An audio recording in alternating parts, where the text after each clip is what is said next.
Yes, so today I'm gonna be coloring my hair again, retouching my roots. I don't know why my hair is always so bad in this very bad condition, but it's been like a week and a half since I last washed shampooed my hair, and this is, I mean, nasty. So you see, it's been like 1 inch, a little bit over an inch. Yeah, just a little bit over an inch. It's been like, I don't know, like 8 weeks, more than 8 weeks. I don't know. I'll figure it out. So yep. And my inspiration is this color. It's a rose brown. I think it's a rose brown. I didn't really want to like rosy brown or anything. I just saw this picture and it's a wig, but I like that color, so I want to do that color. And right now my hair is kind of like at level 7, 8, because there are some that's level 8, some that's level 7. But my roots though is it natural? I don't know, natural level 2, 3. And I'm gonna do 4 sections, and I'm gonna be starting from my back and work my way to the front. And it's just the same thing. I'm gonna be doing the same bleach on my roots. Like, just go watch my first video of me dyeing. Like I'm doing the exact same. 6 p.m. Hopefully I finish before it gets really late. See y'all in 1 hour. Okay, so I just got the bleach on my roots, but as I was going through it, like especially when I was starting it back, I realized that my hair was actually longer than I actually expected. I thought it was only like inch or so. It turns out it was actually 2 inches on the back, and you know, it's always really weird when you look at the front. It always looks like it's not that long, but until like you dig deep into the back, you realize stop, it is actually pretty long. So I actually have 2-inch regrowth, and so what I decided to do is it's kind of different from the first time. I'm actually going to do 2 sessions of bleach on my roots. It's even more work, honestly. I try my very best to not touch my roots. I stayed like literally like half an inch away from like my scalp.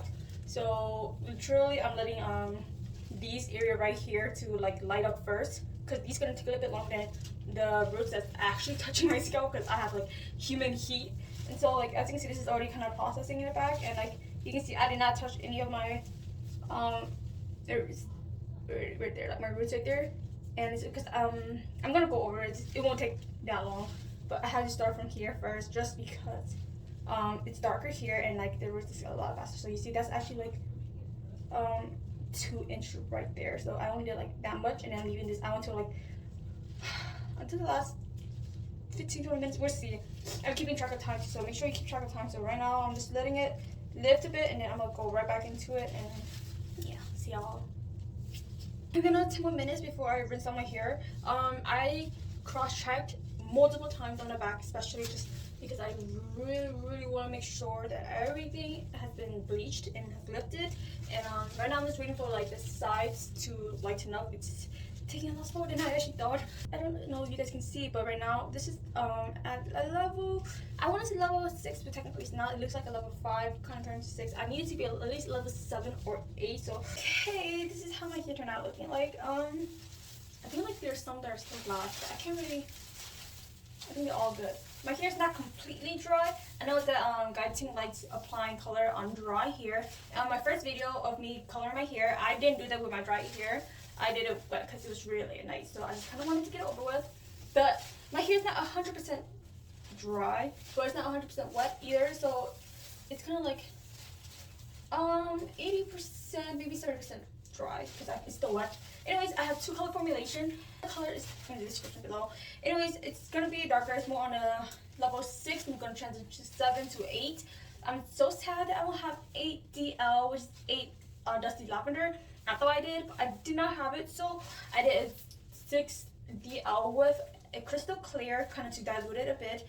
And I'm worried that I don't have enough color, so this is like my retouch, and this is like my mids to end. I'm just so worried that it's not enough, just because I kind of ran out of my volume 6 developer. So to reduce the measurement a bit, so I'm kind of worried. And I like to do it on wet hair too, or damp hair, because it glides a lot faster and like it kind of saves more product. But my hair is a bit now dry. I just kind of don't feel like damping it anymore. So let's get into it. Starting with the first color, I colored the perimeter of each section on my roots about 2 inches, starting from the back and working my way to the front.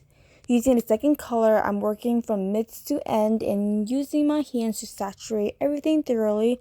I'm also making sure that I'm cross-checking and reapplying as I go. Okay, so I finally finished applying the color on my hair. It's a lot less messier than last time. My back is not as messy, and oh my gosh, like my color tube was barely enough. Like I had such a hard time applying it on dry hair. Like it's no difference compared to like damp hair, but I think when it's damp, it's easier to glide, it's easier to work with, and I feel like it's more easier for me to saturate things using my hands and everything. But when I had to use dry hair, it made me feel like, oh shoot, I don't know if it's being like saturated enough, and I feel like I'm grabbing a lot of color, and I think that's kind of why.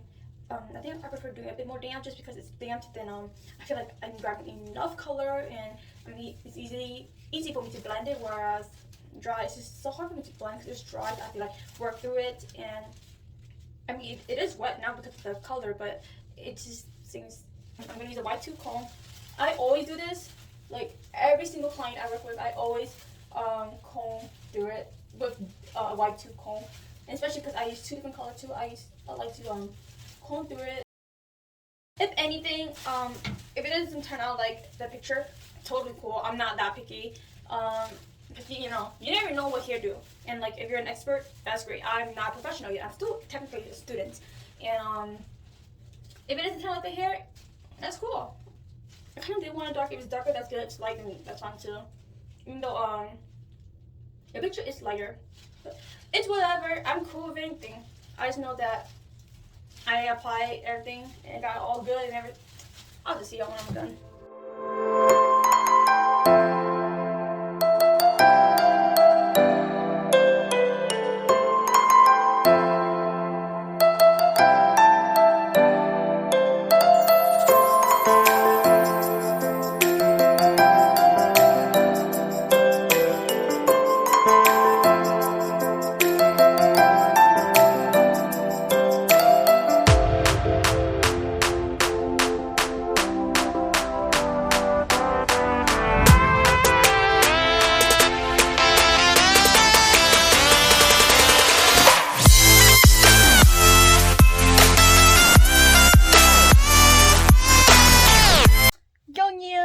So this is my hair. Oh my gosh. Okay, so bad lighting, but before anything else, well, before I continue, it's Christmas Eve. There's a bunch of kids, a bunch of people, a bunch of humans upstairs, and so they're making a lot of noises. And I live in a basement, so you're gonna hear a lot of things. But here is my hair. It did not turn out like my inspo, but I'm cool with that, honestly, because I did mention earlier that I did want to go darker, like because the inspo picture is actually pretty much it's lighter, and I didn't really want to hit the lighter tone because like I already did milk tea and that was already light, and I kind of wanted to go a bit darker, and so I did. And so when I saw how my hair turned out, like it's just, you can't see on camera, but there is a hint of rose in there, a little bit of rose purple in there. You can see a small hint of it, and it depends on the lighting. My bedroom is a yellow lighting, so you can't really see it well, but when you're in a white lighting or a natural lighting, you will actually see a very beautiful purple kind of rose tint to it. My hair, it's it kind of looks like a 7N. It looks like a neutral brown color, which I don't mind, I don't hate. It's darker, but I don't hate it because I did say I wanted to go darker anyways. And so I don't know why I have an inspo picture when I knew I kind of want to go darker, and the inspo picture was not darker. But I actually really liked it. I didn't have a hair color like this before. I did have a 7N before, and it was actually a lot darker than this. But this, it's not bad. I mean, like, because you can still see a tint of purple. It was supposed to be pink, but you can actually see purple instead. And I don't mind it. I wish I can see a bit more though. Even though I said I didn't want to see too much, but with my hair results, I wanted to see a bit more. But I actually understood why it turned out like this. Mistakes happen. You learn from your mistakes, and I learned from my mistakes. So based on my formulas below in this description box, I'd use 7RB, which is 7 on rose brown, and I only did like that had the most color. I think I did like 0.5. Technically, I wanted to say 1 ounce, but I ran out. I had to reduce my colors because I ran out of 6-volume developer. So whatever color I want the most, which is the rose brown, I tend to add more color of that, and then I add more color of rose brown. But then I realized afterwards, after I saw my results, that why it turned like this was because I added 7BB, which is also like a brown as well, and I added a misty mauve, and which is also a brown as well. and then I have a rose brown. So I basically have 3 brown and 1 small amount of rose, and that's how I realized, oh, that's why I couldn't really see the rose color in it, because I used so many browns. And a part of me felt like, you know what, maybe I didn't need a Misty Mauve. I didn't need it. I felt like I should add pearl. I actually really wanted to go with pearl as well, but Misty Mauve is kind of a mushroom color, and it gave me a kind of milk tea kind of color too when I used it for my milk tea hair color. And so that's why I'm okay, let me add Misty Mauve. But I don't know why I add 7BB as well, because that's also a brown color. And so I ended up having more brown.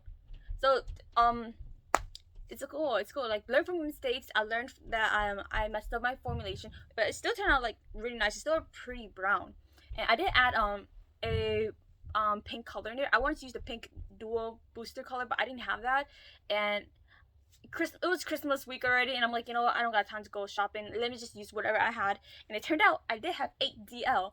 I couldn't find it, but I did have 8DL. But it's still cool. It still works fine using just 6DL and crystal clear.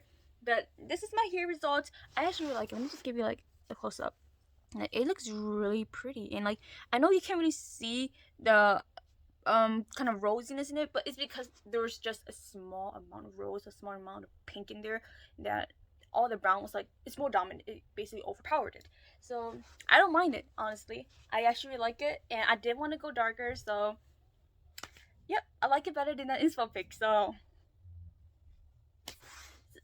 hope you guys enjoyed this video. I didn't really go too much into details. It's basically just work section by section, working from the back and work all the way to the front, and then color formulation. Just follow the manual instruction. It will give you what you need. Just follow the correct measurement and everything. Yeah. What else I gotta say? Well, I just know that I like my hair, so can't do anything about that. I always love my hair, and when I make it look nice, I love it even more. So always love your hair. Take care of your hair, and we'll see you the next time I color my hair. Because last time I said I wasn't gonna do it, but I realized, work smarter, not harder. You can save your money. If you can do it, you can do it. So do it if you are confident, and just know that you're gonna risk here. I can do it because I've been doing it on so many clients already, and it's just the same thing but on myself. So not really much tips, but Merry Christmas, guys. So see ya.